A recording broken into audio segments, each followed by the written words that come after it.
साथियों, पुस्तक महिला जागरण का उद्देश्य नारी ग्रह लक्ष्मी आपको पढ़कर सुना रहे थे। आइए सुनते हैं। पिछले वीडियो के क्रम में आंदोलनों के चकाचौंध में हमें वे ही कार्य महत्वपूर्ण मालूम पड़ते हैं जिनके लिए धुआंधार शोर मचता है और कार्य वेदी नगाड़े बजते हैं। लोग यह भूल जाते हैं कि महत्व उपद्रवों, धमाकों और बवंडरों का नहीं वरन जन सृजनात्मक प्रवृत्तियों का है, जो मनुष्य की अंतःचेतना को प्रत्यक्ष एवं परोक्ष रूप से प्रभावित करती हैं। परिवारों का वातावरण यदि परिष्कृत किया जा सके तो उनमें पलने और परिपक्व होने वाले व्यक्ति कल से ही प्रसन्नचित्त, सत् प्रयोजनों में निरत होते और संतुष्ट उल्लसित दिखाई पड़ सकते हैं। ऐसे लोगों की न केवल क्रिया शक्ति, विवेक शक्ति ही बढ़ेगी, वरन ये सृजनात्मक प्रयोजनों में बढ़ चढ़कर अनुदान भी प्रस्तुत कर रहे होंगे। व्यक्ति और समाज की मध्यवर्ती कड़ी परिवार है। लोग व्यक्ति की समीक्षा करते हैं और समाज की आलोचना करते हैं। इन्हीं दो को सुधारने के लिए तरह तरह के प्रयत्न होते और आंदोलन चलते हैं, पर यह भुला दिया जाता है कि व्यक्ति के निर्माण का अधिकांश उत्तरदायित्व परिवार पर है और समाज की भी कोई स्वतंत्र सत्ता नहीं। परिवारों के समूह का नाम ही समाज है। परिवार वह मध्य बिंदु न्यूक्लियस है जिसकी धुरी पर सारा शक्ति संतुलन टिका हुआ है। यदि परिवार का महत्व स्वीकारा जाए तो फिर यह मानने में कोई कठिनाई न रहेगी कि उसका स्तर एवं वातावरण बनाने में सुसंस्कृत नारी ही प्रधान भूमिका प्रस्तुत कर सकती है। अन्य लोग तो उसके सहायक समर्थक भर हो सकते हैं। नारी उत्कर्ष अभियान प्रकारांतर से परिवारों को स्वर्ग समतुल्य बनाने का ऐसा सृजनात्मक काम है जिसके सत्परिणामों को सोचने भर से आंखें चमकने लगती हैं। उपरोक्त दो बातें इस उथली दृष्टि से सोची गई जैसे कि गाय पालने से दूध, खाद और बछड़े आदि मिलने के लाभों का लेखा जोखा लगाया जाता है। यदि और अधिक मानवीय दृष्टिकोण से नारी समस्या पर विचार करना हो तो फिर यूं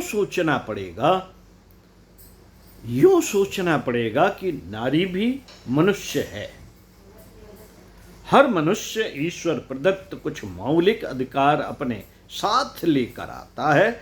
उस पवित्र धरोहर पर अनावश्यक और अवांछनीय प्रतिबंध नहीं लगाए जाने चाहिए। नारी यदि मनुष्य है तो उसे स्वास्थ्य रक्षा का, शिक्षा का, स्वावलंबन का अधिकार क्यों नहीं होना चाहिए? विकसित होने की इच्छुक कली को मशल कर क्यों रख दिया जाना चाहिए? अस्तित्व की रक्षा, उमंगों की स्वतंत्रता और विकास की अनुकूलता चाहना कोई ऐसे अपराध नहीं है जिसे बलपूर्वक रोका जाए और परंपराओं के नाम पर हथकड़ी बेड़ी की तरह पहनाकर रोका जाए। बददलित नारी से किसने क्या पाया? वह अपने पालने वाले के लिए गले का पत्थर बनकर रह गई। कैदी भी जेल में कुछ श्रम करते हैं, पर जेलर से लेखा जोखा मांगने पर वे स्पष्टतः स्वीकार करेंगे कि यह घाटे का व्यवसाय है। कैदी जो कमाते हैं उससे कई गुना खर्च उनके ऊपर बैठता है। प्रतिबंधित नारी भी अपने संरक्षकों के लिए किस प्रकार उपयोगी और लाभदायक सिद्ध हो सकती है? ये प्रश्न चिंतन मनन का है। यदि नारी को उसके मौलिक मानवीय अधिकार वापस लौटा दिए जाएं, तो उसमें नर नहीं अनाचार ही हारेगा। इस विजय में नारी की नहीं न्याय की ही जीत होगी। जो लोग न्याय, औचित्य, समानता, मानवता, धर्म, कर्तव्य आदि का समर्थन प्रतिपादन करते हैं और अवांछनीयता को निरस्त करना चाहते हैं, उन्हें यह कार्य अपने घर से ही आरंभ करना चाहिए। हमारे परिवारों में प्रत्येक नारी को यह अनुभव होना चाहिए कि वे कैदी की तरह व्यवस्था पूर्वक नहीं इस घर में सृजन शिल्पी बनकर रह रही हैं। उसके ऊपर कर्तव्य तो लदे हैं, पर कुछ अधिकार भी हैं। कम से कम अपनी स्वास्थ्य रक्षा, शिक्षा एवं स्वावलंबन के लिए मानवोचित सुविधाएं प्राप्त कर सकने की छूट उसे मिल गई है। ऐसा किया जा सके तो घर से बाहर भी हमारी आवाज में वह बल होगा जिससे न्याय का समर्थन उचित ठहराया जा सके। करनी और कथनी में अंतर रखकर हम किसी को भी ऐसा उपदेश नहीं दे सकते जिसे अपनाने के लिए वह सहमत हो सके। सामाजिक न्याय इस युग की सबसे प्रबल मांग है। यह अपने उद्देश्य की दिशा में एक एक कदम आगे बढ़ रही है। संभवतः यह इतनी प्रचंड है कि कोई इसे रोक न सकेगा। अच्छा हो कि हम अपने पैरों में इसका स्वागत, समर्थन आरंभ करें और सिद्ध करें कि समय की मांग को समझने और स्वीकार करने में हम समर्थ हो गए हैं। विकसित नारी अपने व्यक्तित्व को समुन्नत बनाकर राष्ट्रीय समृद्धि के संवर्धन में कितना बड़ा योगदान दे सकते हैं। कितना बड़ा योगदान दे सकती है। इसे उन देशों में जाकर आंखों से देखा या समाचारों से जाना जा सकता है जहां नारी को मनुष्य मान लिया गया है और उसके अधिकार उसे सौंप दिए गए। उपयोगी श्रम करके वहां वे राष्ट्रीय प्रगति में योगदान दे रही हैं, परिवार की आर्थिक समृद्धि बढ़ा रही हैं, सुयोग्य बनकर अपने को गौरवान्वित अनुभव कर रही हैं और परिवार को छोटा सा उद्यान बनाने तथा उसे सुरभित पुष्प पल्लवों से भरा पूरा बनाने में सफल हो रही हैं। नर के कंधे से कंधा मिलाकर काम करने वाली नारी किसी पर भार नहीं बनती, वरन साथियों को सहारा देकर प्रसन्न होती और प्रसन्न रखती देखी जा सकती है। हम विकसित देशों के प्रशंसक हैं। भाषा, पोशाक आदि को अपनाने में गर्व अनुभव करते हैं। फिर क्या ऐसा नहीं हो सकता कि उनके व्यवहार में आने वाले सामाजिक न्याय की नीति को भी अपनाएं और कम से कम अपने घरों में नारी की स्थिति सुविधाजनक एवं सम्मानास्पद बनाने में भी पीछे न रहे। ऐसा भी हो सकता है। नारी देवत्व की मूर्तिमान प्रतिमा है। यूं दोष तो सब में रहते हैं, सर्वथा निर्दोष तो एक परमात्मा है।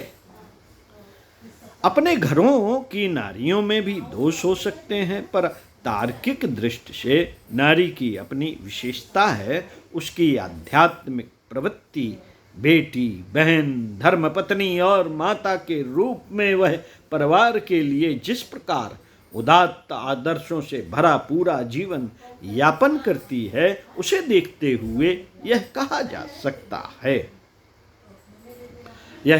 सकता है कि पुरुषार्थ प्रधान नर अपनी जगह ठीक है, पर आत्मिक संपदा की दृष्टि से वह नारी से पीछे ही रहेगा। नारी को प्रजनन का उत्तरदायित्व उठाने के कारण शारीरिक दृष्टि से थोड़ा दुर्बल भले ही कहना पड़ा हो, पर आत्मिक अनुभूतियों की बहुलता को देखते हुए वही ईश्वरीय दिव्य अनुकंपा की अधिक अधिकारिणी बनी है। अगले दिनों द्रुत गति से बढ़ता चला आ रहा नवयुग निश्चित रूप से अध्यात्म मान्यताओं से भरा पूरा होगा साथियों। मनुष्यों का चिंतन दृष्टिकोण उसी स्तर का होगा, व्यवस्थाएं और मान्यताएं उसी ढांचे में ढलेंगी, जनसाधारण की गतिविधियां उसी दिशा में उन्मुख होंगी। शासन तंत्र, धर्म तंत्र, समाज तंत्र और अर्थतंत्र का सारा कलेवर उसी स्तर का पुनर्निर्मित होगा। ऐसी स्थिति में नारी को हर क्षेत्र में विशेष भूमिकाएं निभानी पड़ेंगी, विशेष उत्तरदायित्व संभालने पड़ेंगे। कारण कि अध्यात्म की विभूतियां जन्मजात रूप से उसी को अधिक परिमाण में उपलब्ध हुई है। अगले वीडियो में पढ़कर सुनाएंगे इसी पुस्तक के इसी विषय को, नारी ग्रह लक्ष्मी। तो साथियों सुनते रहिए कुछ अच्छा और पढ़ते रहिए कुछ अच्छा।